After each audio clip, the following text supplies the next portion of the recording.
ഞാൻ ലളിതമായിട്ട് നിങ്ങളോട് കാര്യം പറയാം. തമിഴ്നാട് എന്ന സംസ്ഥാനത്തിന്, വാസ്തവത്തിൽ ഏത് സംസ്ഥാനത്തിനും ഇന്ത്യൻ യൂണിയനിൽ നിന്ന് വിട്ടുപോകാനുള്ള കളമൊരുക്കിയ വിധിയാണ് കഴിഞ്ഞ ദിവസം justice JB Pardiwala, justice Mahendran എന്നിവർ പുറപ്പെടുവിച്ച വിധി. ആ വിധിയെ തുടർന്ന് തമിഴ്നാട് നിയമസഭയിൽ ഒരു പ്രമേയവും മുഖ്യമന്ത്രി സ്റ്റാലിൻ അവതരിപ്പിച്ചു. ആ പ്രമേയത്തിൽ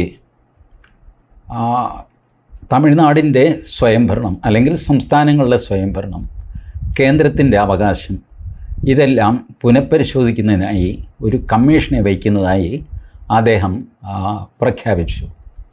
ആ കമ്മീഷൻ്റെ ചെയർമാനായിട്ട് മലയാളിയായ റിട്ടയർഡ് സുപ്രീം കോടതി ജഡ്ജ് ജസ്റ്റിസ് കുര്യൻ ജോസഫിനെ നിയമിച്ചു. അതുകൂടാതെ ഒരു റിട്ടയർഡ് IAS-കാരൻ K. അശോക് വർദ്ധൻ ഷെട്ടി അതിലൊരു അംഗമാണ്. അദ്ദേഹം പഴയ ഒരു വൈസ് ചാൻസലറൊക്കെ ആയിരുന്നു, റിട്ടയർഡ് IAS-കാരനാണ്. പിന്നെ പ്ലാനിംഗ് ബോർഡിൻ്റെ പണ്ട് മെമ്പറായിരുന്ന M. നാഗനാഥൻ. ഈ 3 പേരാണ് ഈ കമ്മീഷൻ. ഈ കമ്മീഷൻ ഇതിൻ്റെ ഇനിഷ്യൽ റിപ്പോർട്ട് കൊടുക്കേണ്ടത് 2026 ജാനുവരിയിലാണ്. ഈ ജാനുവരി കഴിയുമ്പോൾ തമിഴ്നാട്ടിൽ തെരഞ്ഞെടുപ്പ് വരും. ആ സമയത്ത് ഈ ഇൻ്ററിം റിപ്പോർട്ട് ഒരു ആയുധമാക്കി മാറ്റാനാണ് സ്റ്റാലിൻ്റെ പ്ലാനെന്ന് സാമാന്യ ബുദ്ധിക്ക് എല്ലാവർക്കും മനസ്സിലാകും. പക്ഷേ സ്റ്റാലിനെ ഇതിന് പ്രേരിപ്പിച്ചത് എന്താണ്? സ്റ്റാലിൻ ഈ നോട്ടിഫിക്കേഷനിൽ പറയുന്നത് 2026 ജാനുവരിയിൽ ഇൻ്ററിം റിപ്പോർട്ട് തരണം, 2 വർഷത്തിനുള്ളിൽ പഠനം പൂർത്തിയാക്കി ഫൈനൽ റിപ്പോർട്ടും തരണം. എന്താ ഈ 2 വർഷത്തിൻ്റെ പ്രസക്തി? ഇതിനൊക്കെ പ്രസക്തിയുണ്ട്. അതുകൊണ്ടാണ് തുടക്കത്തിൽ ഞാൻ പറഞ്ഞത്, സംസ്ഥാനങ്ങൾ ഇന്ത്യൻ യൂണിയൻ വിട്ടുപോകാനുള്ള നിലമൊരുക്കുകയാണ്. അതിന് സുപ്രീം കോടതിയാണ് മുൻകൈ എടുത്തത്. പ്രാഥമികമായും justice JB Pardiwala, justice Mahendran അതിൽ ജൂനിയർ ജഡ്ജാണ്. ജഡ്ജ്മെൻ്റ് എഴുതിയിരിക്കുന്നത് ജസ്റ്റിസ് പർദിവാലയാണ്. 415 പേജുള്ള ജഡ്ജ്മെൻറ്റ് വായിക്കാൻ ഞാൻ കുറച്ച് ബുദ്ധിമുട്ടി, സമയമെടുത്തു. അതുകൊണ്ടാണ് അതേപ്പറ്റിയുള്ള വീഡിയോ ചെയ്യാനും സമയമെടുത്തത്. രത്നച്ചുരുക്കത്തിൽ ആ വിധിയിൽ ഇദ്ദേഹം ഇന്ത്യൻ പ്രസിഡൻറ്റിനും ഭാരതത്തിലെ എല്ലാ ഗവർണർമാർക്കും തീരുമാനമെടുക്കാൻ സമയപരിധി നിശ്ചയിച്ചു. ഗവൺമെൻറ് പാസ്സാക്കുന്ന ബില്ലുകൾ 1 മാസത്തിനകം ഒപ്പുവയ്ക്കുകയോ അല്ലെങ്കിൽ തിരിച്ചയക്കുകയോ വേണം. തിരിച്ചയച്ച ബില്ല് രണ്ടാമത് നിങ്ങളുടെ കയ്യിൽ വരികയാണെങ്കിൽ ഒപ്പുവയ്ക്കുക അല്ലാതെ നിങ്ങൾക്ക് മാർഗമില്ല. പ്രസിഡൻറ്റിന് അയക്കാനാണെങ്കിൽ ആദ്യം തന്നെ പ്രസിഡൻറ്റിന് അയക്കണം, 3 മാസത്തെ സമയം. അതിനുള്ളിൽ പ്രസിഡൻറ്റ് ഇതിൽ തീരുമാനമെടുത്തിട്ട് ഒപ്പുവയ്ക്കണം. കാരണം നിയമസഭയെ ബൈപ്പാസ് ചെയ്യാനുള്ള അധികാരം ഗവർണർക്കോ പ്രസിഡൻറ്റിനോ ഇല്ല. ഈ നിഗമനത്തിലെത്താനായിട്ട് ജസ്റ്റിസ് JB പർദിവാല പഴയ 2 സുപ്രീം കോടതി വിധികൾ പരാമർശിക്കുന്നുണ്ട്. അതിലെ ഒരു വിധി ഇല്ലീഗലാണ്, അല്ലെങ്കിൽ പെർ ഇൻക്യൂറിയം എന്ന് പറയും, നിലനിൽക്കാത്തൊരു വിധിയാണ് എന്ന് പ്രഖ്യാപിക്കുന്നു. മറ്റൊരു വിധി നിലനിൽക്കാത്തതാണെന്ന് വേറൊരു ബെഞ്ചിൽ പണ്ട് പറഞ്ഞിരുന്ന വിധി അത് നിലനിൽക്കുന്നതാണ് എന്നും ഇദ്ദേഹം സ്ഥാപിക്കുന്നു.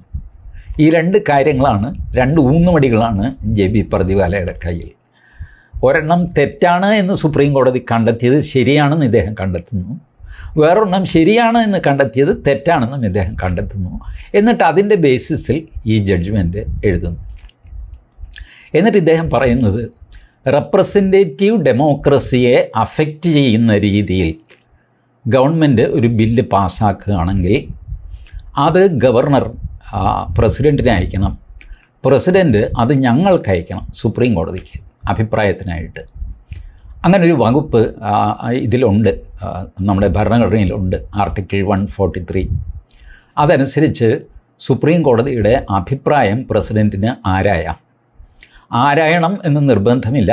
പക്ഷേ പർദിവാല അത് ആരായണം, president ought to send it to judicial review.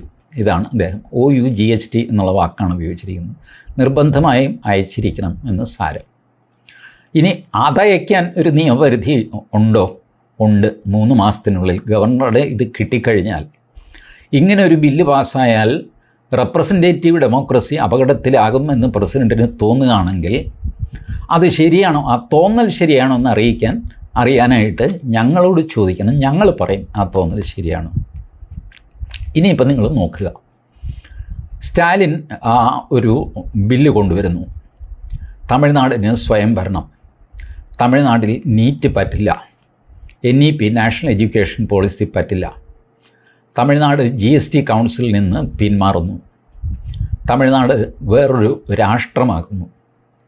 Representative ഡെമോക്രസിക്ക് വല്ല ദോഷവും സംഭവിച്ചോ? ഇല്ലല്ലോ. JB പ്രതിഫലയുടെ ജഡ്ജ്മെൻറ്റിൽ പറയുന്നത് റെപ്രസെൻറ്റേറ്റീവ് ഡെമോക്രസിക്ക് ദോഷമുള്ള ബില്ലുകൾ മാത്രമേ നിങ്ങൾക്ക് ഹോൾഡ് ചെയ്യാനും ഞങ്ങളോട് അഭിപ്രായം ചോദിക്കാനും പറ്റുള്ളൂ. മറ്റെല്ലാ ബില്ലുകളും നിങ്ങൾ പാസ്സാക്കണം. അതായത് റെപ്രസെൻറ്റേറ്റീവ് ഡെമോക്രസി നിലനിർത്തിക്കൊണ്ട് സംസ്ഥാനങ്ങൾക്ക് എന്ത് വേണമെങ്കിലും ചെയ്യാം എന്ന് സാരം. അങ്ങനെയാണ് സ്റ്റാലിൻ ചെയ്യാൻ പോകുന്നത്. റെപ്രസെൻറ്റേറ്റീവ് ഡെമോക്രസി ഇല്ലാതാക്കാനൊന്നും പോകുന്നില്ല. തിരഞ്ഞെടുക്കപ്പെട്ട പ്രധാനമന്ത്രിയായിട്ട് സ്റ്റാലിൻ തന്നെ വാഴും. അപ്പോൾ തിരഞ്ഞെടുപ്പ് നടക്കും. തിരഞ്ഞെടുപ്പ് എങ്ങനെ നടത്തണമെന്ന് സ്റ്റാലിൻ തീരുമാനിക്കും. തിരഞ്ഞെടുപ്പ് കമ്മീഷൻ തമിഴ്നാടിന് സെപ്പറേറ്റ് ഉണ്ടാകും. ഇതാണ് സ്റ്റാലിൻ്റെ മനസ്സിൽ. ഇപ്പോൾ ഇത് ബില്ലായിട്ട് നിൽക്കുകയാണ് എൻ്റെ കഥയിൽ. ബില്ല് തമിഴ്നാട് നിയമസഭ പാസ്സാക്കി, എന്നിട്ട് ഗവർണർക്ക് അയച്ചു കൊടുത്തു. ഗവർണർ ഇത് വായിക്കുമ്പോൾ ഞെട്ടിപ്പോകുന്നു. തമിഴ്നാട് വേറൊരു രാഷ്ട്രമായിട്ട് മാറുന്നു. അതെ, വേറൊരു രാഷ്ട്രമായിട്ട് മാറുന്നു. ഗവർണർക്ക് 2 ഓപ്ഷനാണ്. ഒന്ന്, തിരിച്ച് ഇത് പുനഃപരിശോധിക്കാനായിട്ട് അസംബ്ലിക്ക് അയക്കാം, അല്ലെങ്കിൽ രാഷ്ട്രപതിക്ക് അയക്കാം. ഗവർണർ ഇത് തിരിച്ച് അസംബ്ലിക്ക് അയക്കുന്നു, മുഖ്യമന്ത്രിക്ക് അയക്കുന്നു. മുഖ്യമന്ത്രി അസംബ്ലി വിളിച്ചു കൂട്ടിയിട്ട് വീണ്ടും പാസ്സാക്കുന്നു. വീണ്ടും പാസ്സാക്കിയാൽ ഗവർണർ അതിൽ ഒപ്പുവെച്ചേ പറ്റുള്ളൂ. പിന്നെ അതിന് സമയപരിധിയൊന്നുമില്ല. ഇത് justice JB പർദിവാലയുടെ ജഡ്ജ്മെൻറ്റിലുള്ളതാണ്.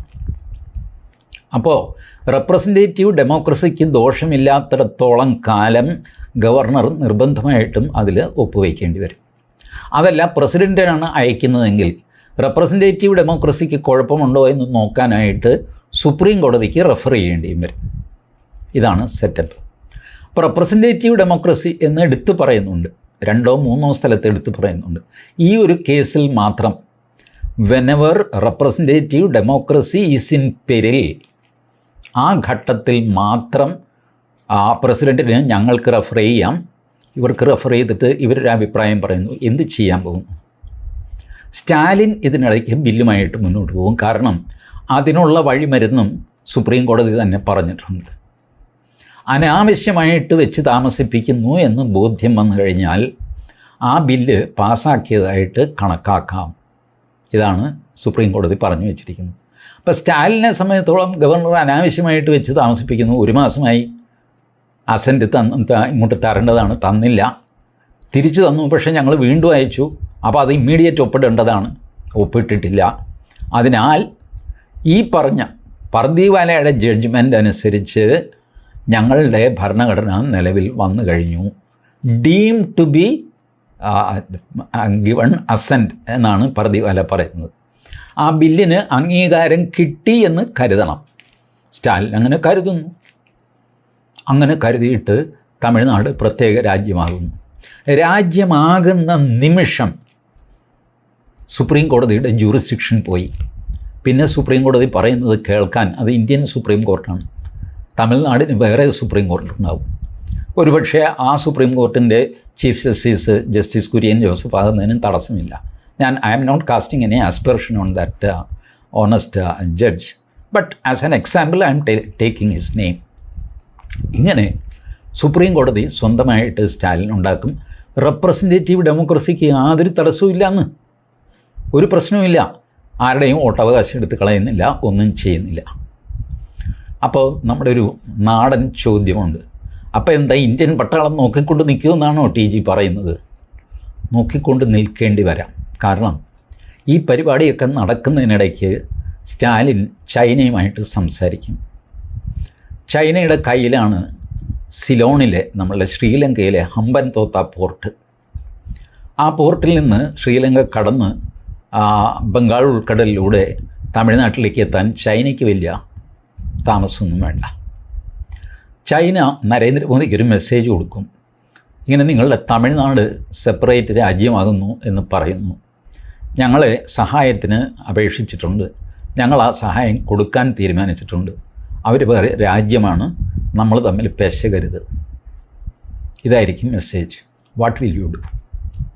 It is a big crisis. Now Tamil Nadu has aligned with China. China is there in Sri Lanka. ഇത് സ്റ്റാലിൻ ഇത് പ്രഖ്യാപിക്കുന്ന നിമിഷം ഇന്ത്യൻ പട്ടാളത്തിനും ഇന്ത്യൻ സുപ്രീം കോർട്ടിനും ഇന്ത്യൻ പ്രധാനമന്ത്രിക്കുമുള്ള ജൂറിസ്ഡിക്ഷൻ നഷ്ടപ്പെട്ടു. നിങ്ങൾക്കാർക്കും തമിഴ്നാട്ടിൽ ഇടപെടാൻ പറ്റില്ല. തമിഴ്നാട്ടിൽ ഇടപെട്ട് കഴിഞ്ഞാൽ അത് ചൈനയ്ക്കെതിരെയുള്ള നീക്കമായിട്ട് കരുതപ്പെടും. ചൈന ശക്തമായിട്ട് തിരിച്ചടിക്കും. പടപടയെന്നായിരിക്കും രാജ്യങ്ങൾ തമിഴ്നാട്ടിനെ അംഗീകരിക്കുന്നത് സെപ്പറേറ്റ് രാജ്യമായിട്ട്. ബംഗ്ലാദേശ് ആദ്യം അംഗീകരിക്കും. കാരണം ബംഗ്ലാദേശിൻ്റെ കയ്യിൽ സെൻറ്റ് മാർട്ടിൻ ഐലൻഡ് ഉണ്ട് ബംഗാൾ ഉൾക്കടലിൽ. സെൻറ്റ് മാർട്ടിൻ ഐലൻഡ് ചൈനയ്ക്ക് കൊടുക്കാം എന്ന് ബംഗ്ലാദേശ് തീരുമാനിക്കും. കൊടുക്കുക എന്ന് പറഞ്ഞാൽ വിലയ്ക്ക് കൊടുക്കുകയൊന്നുമല്ല, അവർക്കവിടെ ചെറിയൊരു താവളത്തിനുള്ള സ്പേസ്. അമേരിക്ക കോപം കൊണ്ട് തുള്ളി വിറയ്ക്കും. ട്രംപ് പറയും, don't meddle with Tamil Nadu, we are here. ചൈനയുടെ 7ാം കപ്പൽപ്പടയോ 8ാം കപ്പൽപ്പടയോ USS എബ്രഹാം ലിങ്കൺ അല്ലെങ്കിൽ USS ഹാരി ട്രൂമാൻ ഇതൊക്കെ ബംഗാൾ ഉൾക്കടലിലേക്ക് യാത്ര തിരിക്കും. ബട്ട് ചൈന അവിടെ ബ്ലോക്ക് ചെയ്യും. ചൈന പറയും, നോ, നിങ്ങളിപ്പോൾ ബംഗാൾ ഉൾക്കടലിൽ കയറി വന്നു കഴിഞ്ഞാൽ അത് ശരിയാവില്ല. ഓൾറെഡി ഞങ്ങളിവിടെ ഉണ്ട്. ഞങ്ങളെ ആശ്രയിച്ചാണ് തമിഴ്നാട്, ഞങ്ങളെ വിശ്വസിച്ചാണ് തമിഴ്നാട് പ്രത്യേക രാഷ്ട്രമായിരിക്കുന്നത്. ഇതാ നിങ്ങൾ നോക്കൂ, 137 രാജ്യങ്ങൾ ഇവരെ അംഗീകരിച്ചിരിക്കുന്നു. തമിഴ്നാടിന് പ്രത്യേക പതാക പാസ്സായിരിക്കുന്നു. തമിഴ്നാടിന് പ്രത്യേക ഭരണഘടന അവർ കോൺസ്റ്റിറ്റ്യൂവൻ്റ് അസംബ്ലി വിളിച്ചിരിക്കുന്നു. Now it is too late. Don't interfere with Tamil Nadu. We are also not interfering. We are only offering them protection. China ഇത്രേ പറയുള്ളൂ. ഞങ്ങൾ അവർക്ക് സംരക്ഷണമേ കൊടുക്കുന്നുള്ളൂ, അല്ലാതെ അവരുടെ അഫയേഴ്സിൽ അവർ ഭരണഘടന ഉണ്ടാക്കുകയോ പതാക ഉണ്ടാക്കുകയോ ഇതൊന്നും ഞങ്ങളുടെ വിഷയമല്ല. പർദിവാല ഒരുപക്ഷെ ഓടി ചെന്നൈയിൽ അഭയം പ്രാപിച്ചിട്ട് അവിടെ സുപ്രീം കോടതി ചീഫ് ജസ്റ്റിസ് ആകാനോ എന്തെങ്കിലും മാർഗം അന്വേഷിക്കുമായിരിക്കും. പൊതുജനം അമ്പരന്ന് നിൽക്കുന്ന വേഗത്തിൽ ഈ കാര്യങ്ങൾ നടക്കും. നിങ്ങളെന്താ വിചാരിച്ചേ? തമിഴ്നാട്ടിൽ നിന്ന് മലയാളികളെ ആരെയും ഓടിക്കാൻ പോകുന്നില്ല. എല്ലാം പതിവ് പോലെ നടക്കും. ട്രെയിനുകൾ ഓടും, കാര്യമൊക്കെ ശരി. ബട്ട് തമിഴ്നാട് വേറൊരു രാജ്യം. തമിഴ്നാട്ടിലേക്ക് ഇന്ത്യൻ പട്ടാളം കാലുകുത്തിയാൽ പ്രശ്നമാകും. അപ്പോൾ തമിഴ്നാട്ടിലുള്ള പട്ടാളക്കാരോ, കൻ്റോൺമെൻ്റ് ഉണ്ട്, നേവി ഉണ്ട്, ഒക്കെ ഉണ്ടല്ലോ, അവരോട് സ്റ്റാലിൻ പറയും, നിങ്ങൾക്ക് വേണമെങ്കിൽ ഇന്ത്യയിലേക്ക് പോകാം, ഇവിടെ ഇനി താമസിക്കണമെന്നില്ല. ഇവിടെ താമസിക്കുന്നവർക്ക് വേണമെങ്കിൽ വെൽക്കം. തമിഴ്നാടിൻ്റെ നേവി, തമിഴ്നാടിൻ്റെ ആർമിയിൽ നിങ്ങൾക്ക് ചേരാം. 10-15 പേര് അതിൽ ചേരാനും ഉണ്ടാവും കേട്ടോ. നിങ്ങൾക്ക് ഒരു നേവൽ ആക്രമണം തമിഴ്നാട്ടിൽ നേർക്ക് നടത്താൻ പറ്റില്ല. Because China will object. China ലോകത്തെ 2ാം സായുധ ശക്തിയാണ്. ചൈനയാണോ റഷ്യയാണോ എന്ന് സംശയം. ഏതായാലും ചൈനയാണെന്ന് എല്ലാവരും സമ്മതിക്കുന്ന കാര്യമാണ്. ക്രിട്ടിക്കൽ മൊമെൻറ്റിൽ ഇന്ത്യയെ തകർക്കാൻ ചൈന ഏർപ്പെടും. Take the situation to Bengal. Mamata അധികാരത്തിലെത്താനായിട്ട്, അധികാരം നിലനിർത്താനായിട്ട് ഇതേ തന്ത്രം ഉപയോഗിക്കുന്നു. ബംഗ്ലാദേശ് ഇമ്മീഡിയറ്റ് അവർക്ക് അംഗീകാരം കൊടുക്കുന്നു, ചൈന അംഗീകാരം കൊടുക്കുന്നു. ചൈനയും വെസ്റ്റ് ബംഗാളും തമ്മിൽ വ്യത്യാസം എന്താ ഉള്ളത്? നമ്മുടെ സിലിഗുരി കോറിഡോർ ഒരു 18 കിലോമീറ്റർ. ചൈന സിലിഗുരി കോറിഡോറിൽ തൊടില്ല, അത് വിചാരിക്കരുത്. ചൈനയ്ക്കറിയാം, ഒരു ഫ്ലെയറപ്പിന് പോയി കഴിഞ്ഞാൽ ചൈന ചിലപ്പോൾ തോറ്റു പോകും. ഫ്ലെയറപ്പ് ഉണ്ടാവാതെ ഇത് മാനേജ് ചെയ്തിട്ട് ഒരു സട്ടിൽ ത്രെറ്റ് കൊടുത്തിട്ട് പ്രശ്നമാക്കല്ലേ, പ്രശ്നമായാൽ ഞങ്ങൾ പെശകും കേട്ടോ എന്നൊക്കെ പറഞ്ഞിട്ട് ഇങ്ങനെ കൊണ്ടുപോവുക. അതിനിടയ്ക്ക് സ്റ്റാലിൻ തമിഴ്നാട്ടിൽ ഉറയ്ക്കും. തമിഴ് ഈലമെന്നോ വല്ലതും പേര് മാറ്റാം. ഒരുപക്ഷെ ശ്രീലങ്കയിലെ തമിഴന്മാരെല്ലാം സിന്ദാബാദ് വിളിക്കും. ഞങ്ങളെ കൂടെ തമിഴ് ഈലത്തിൽ ചേർക്കണമെന്ന് പറയാം. ഇങ്ങനെയൊക്കെയുള്ള ശ്രീലങ്ക വളരെ ലൂസായിട്ട് കിടക്കുന്നൊരു സ്ഥലമാണ്. അവിടെ ആരധികാരത്തിലിരിക്കും കൃത്യമായ ഒരു ബലമുള്ള ഒരു ഭരണാധികാരി അവിടെയില്ല. ബംഗ്ലാദേശിലും അതില്ല. ബംഗ്ലാദേശ് ജിഹാദികളുടെ കയ്യിലാണ് താൻ. Now tell me what will you do? ഞാനിത് പറയുമ്പോൾ this is a doomsday prophet മോഹൻദാസിന് ഇങ്ങനെയാണ്, നെഗറ്റീവ് കാണുള്ളൂ. യെസ്, നെഗറ്റീവ് കാണണം. ഓരോ ദേശീയവാദിയും നെഗറ്റീവിൻ്റെ ഒരറ്റമെങ്കിലും എവിടെയെങ്കിലും പൊങ്ങിക്കാണുന്നുണ്ടെങ്കിൽ ഉറക്കെ വിളിച്ചു കൂവണം, ഇത് പ്രശ്നമാണ് എന്ന് കൂവണം. ആ കൂവലാണ് ഞാനിപ്പോൾ കൂവുന്നത്.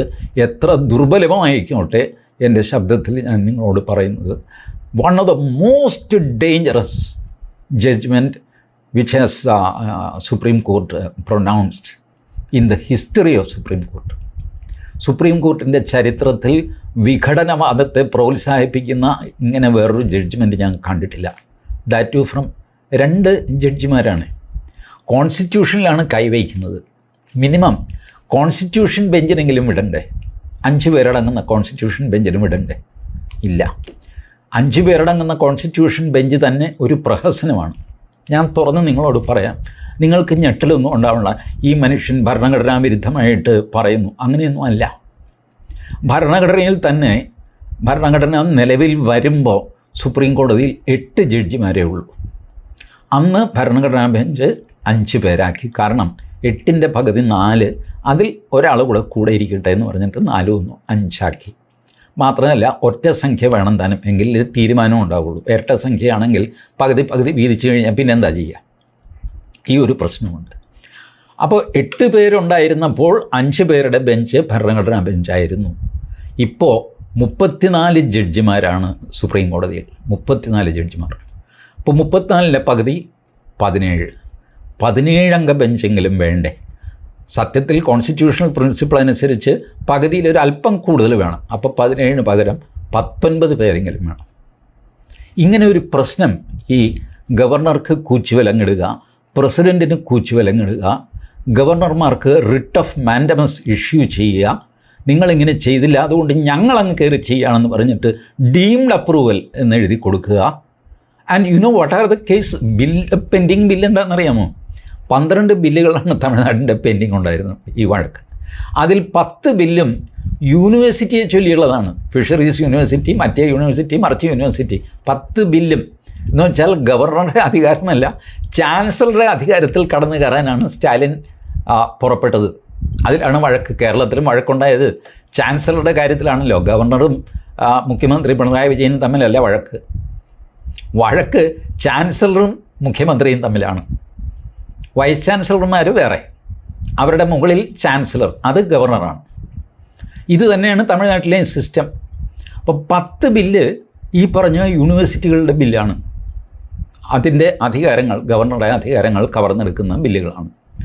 ബാക്കി 2 എന്താ? ഒന്ന്, കുറ്റവാളികളെ തുറന്നു വിടുക, ജയിൽ ശിക്ഷ ഇളവ് ചെയ്തിട്ട് തുറന്നു വിടുക.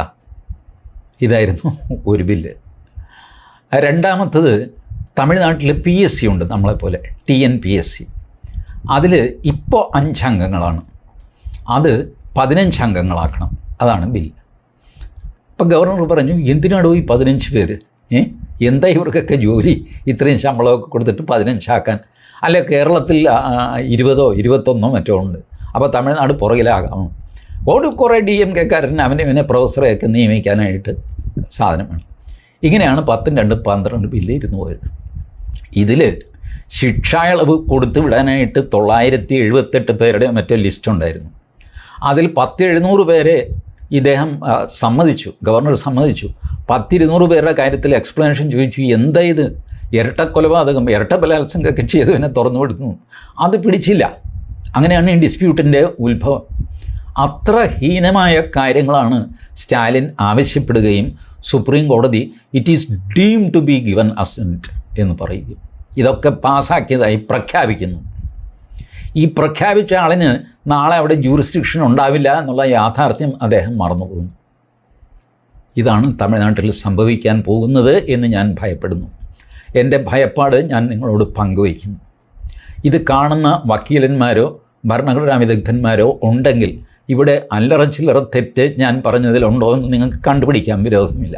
But in principle is it not a dangerous trend in supreme court that you give unbridled powers to the state, and that power includes separation from the Indian Union.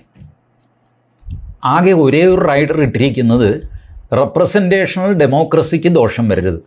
ഇതാണ് റെപ്രസെൻറ്റേഷണൽ ഡെമോക്രസി എന്ന് വെച്ചാൽ നമ്മുടെ തെരഞ്ഞെടുപ്പ്.